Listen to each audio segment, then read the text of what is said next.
Metropolis by Thea Von Harbou. Chapter 2.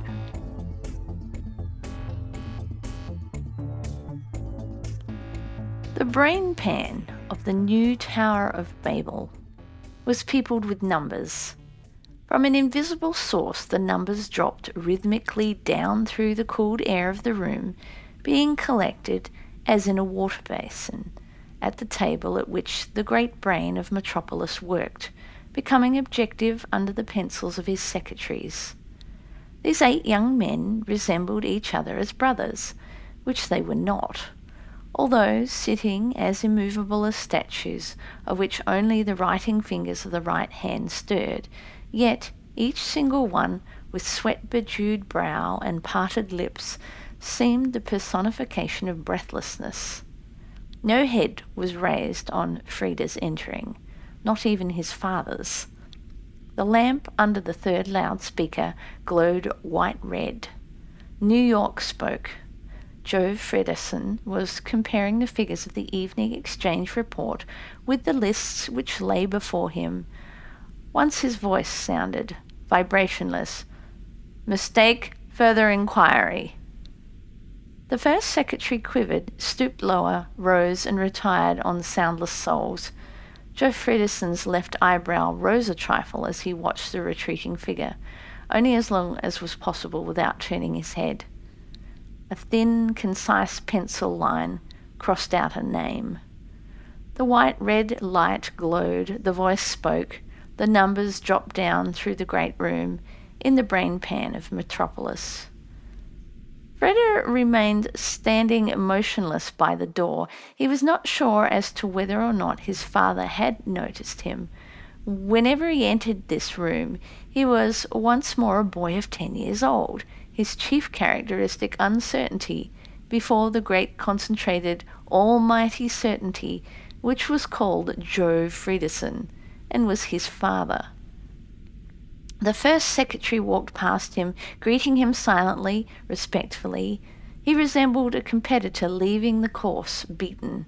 The chalky face of the young man hovered for one moment before Frida's eyes like a big white lacquer mask, then was blotted out. Numbers dropped down through the room. One chair was empty. On 7 others sat 7 men, pursuing the numbers which sprang unceasingly from the invisible. A lamp glowed white-red. New York spoke. A lamp sparked up white-green. London began to speak.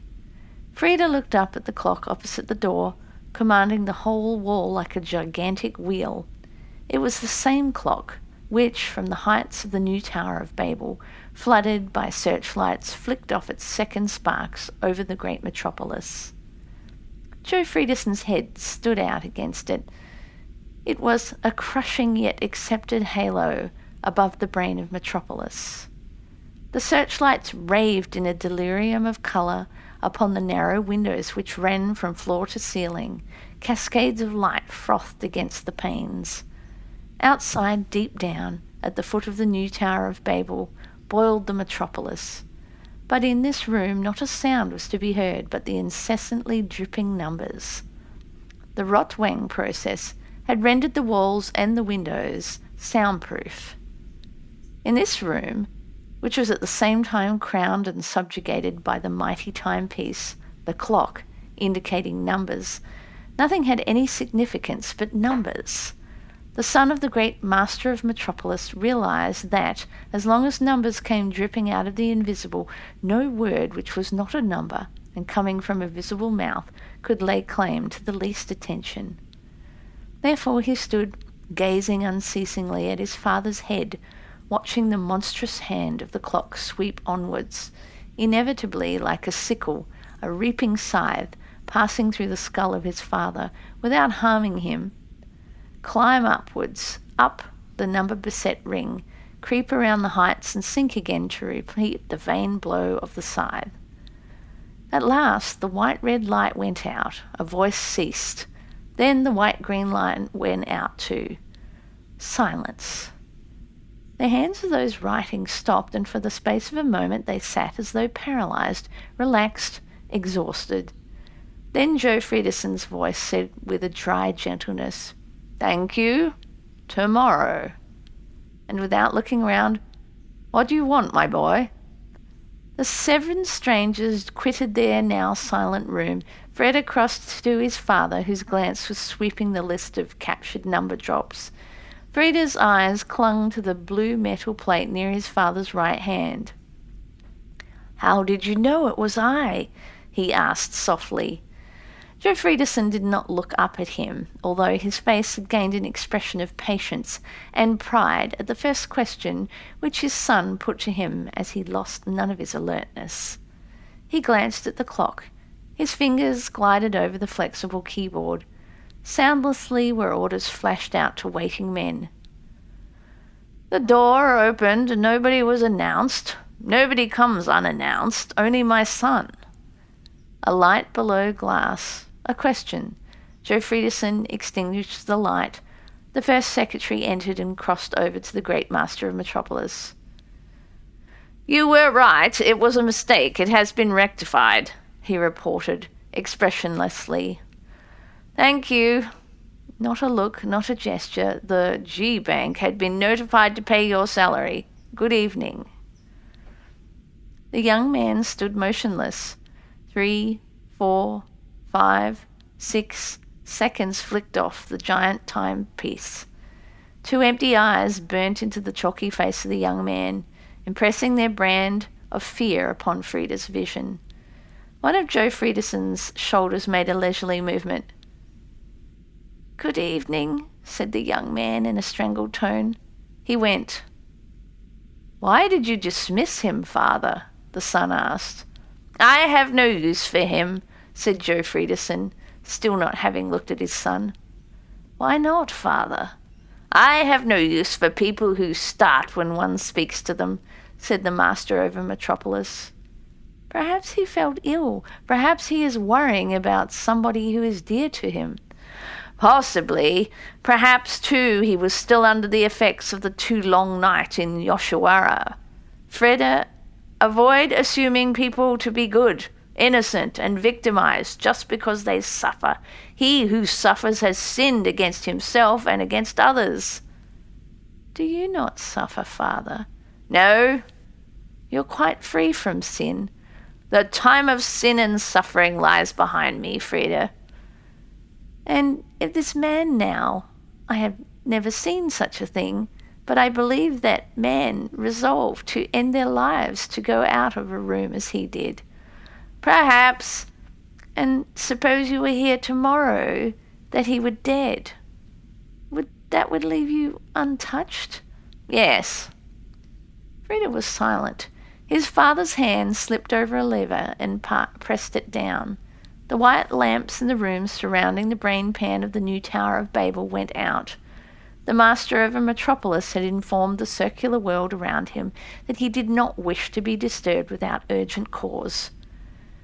I cannot tolerate it, he continued, when a man working upon Metropolis at my right hand, in common with me, denies the only great advantage he possesses above the machine.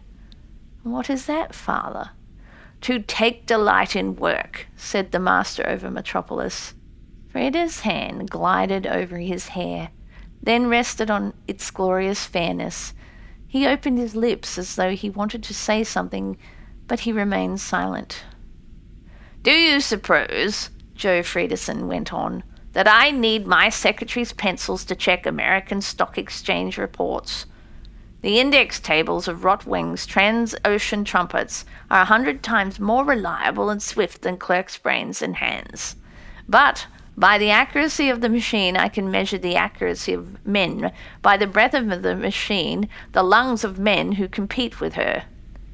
And the man you just dismissed, and who is doomed, for to be dismissed by you, father, means going down, down, down. He lost his breath, didn't he? Yes, because he was a man and not a machine. Because he denied his humanity before the machine. Freda raised his head and deeply troubled eyes.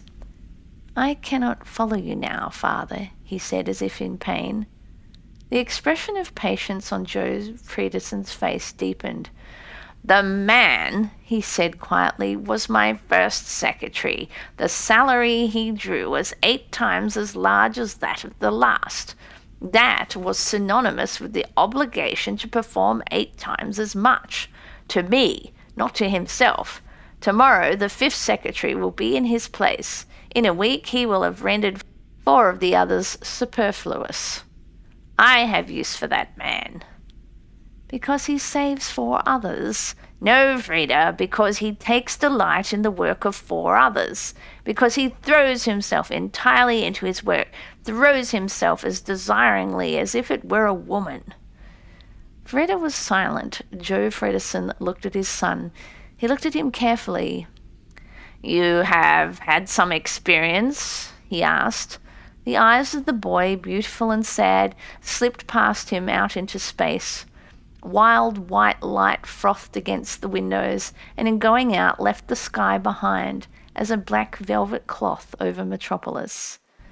I have had no experience, said Frida tentatively, except that I believe for the first time in my life to have comprehended the being of a machine. That should mean a great deal, replied the master over Metropolis, but you're probably wrong, Frida. If you really comprehended the being of a machine, you would not be so perturbed. Slowly the son turned his eyes and the helplessness of his incomprehension to his father. How can one be perturbed, he said, if one comes to you as I did, through the machine rooms, through the glorious rooms of your glorious machines, and sees the creatures who are fettered to them by laws of eternal watchfulness, lidless eyes.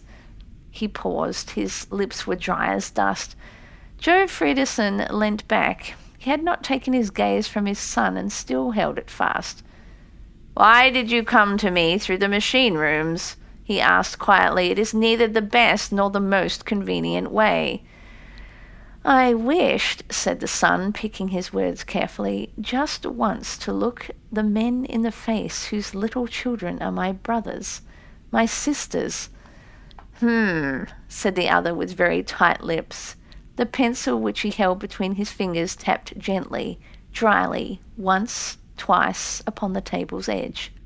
Joe Fredersen's eyes wandered from his son to the twitching flash of the seconds on the clock, then sinking back again to him.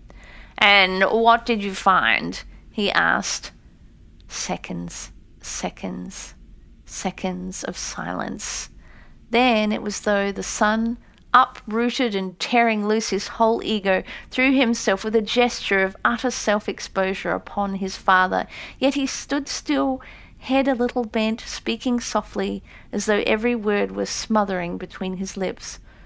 Father, help the men who live at your machines. I cannot help them, said the brain of Metropolis. Nobody can help them.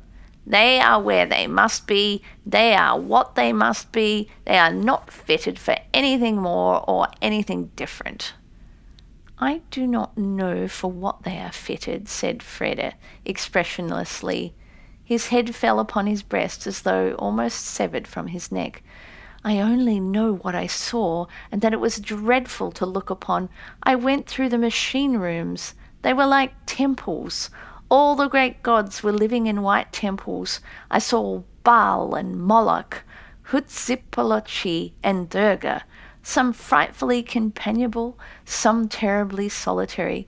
I saw Juggernaut's divine car and the towers of silence, Mahomet's carved sword and the crosses of Golgotha, and all machines, machines, machines, which confined to their pedestals like deities to their temple thrones. From the resting places which bore them lived their godlike lives, eyeless but seeing all, earless but hearing all, without speech, yet in themselves a proclaiming mouth, not man, not woman, and yet engendering, receptive, and productive.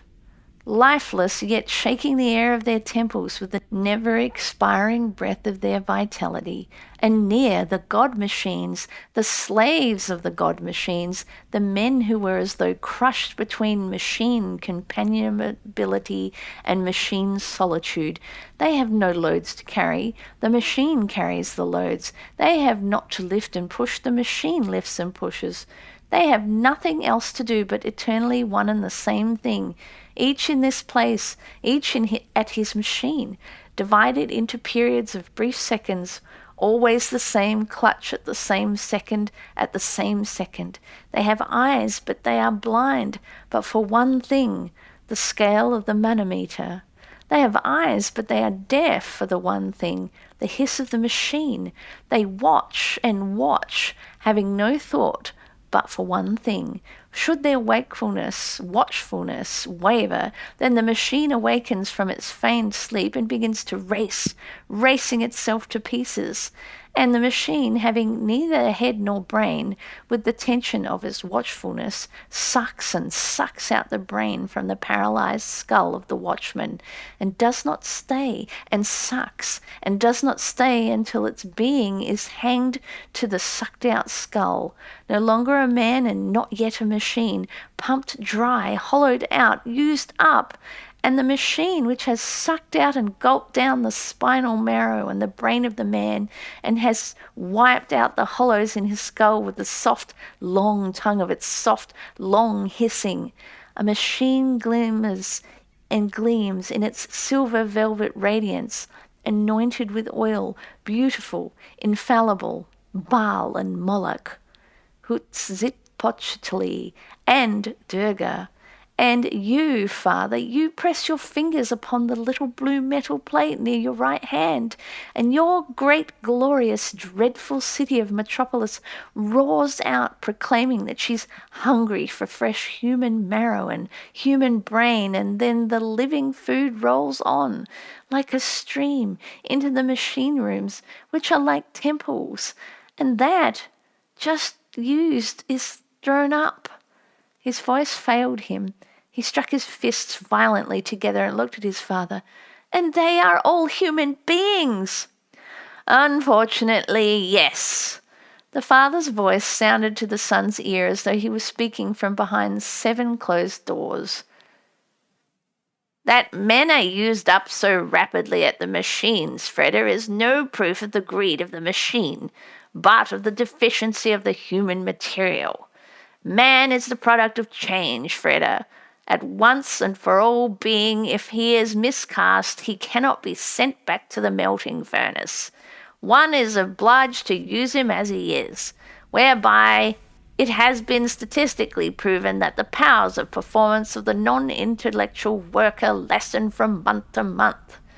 Freda laughed.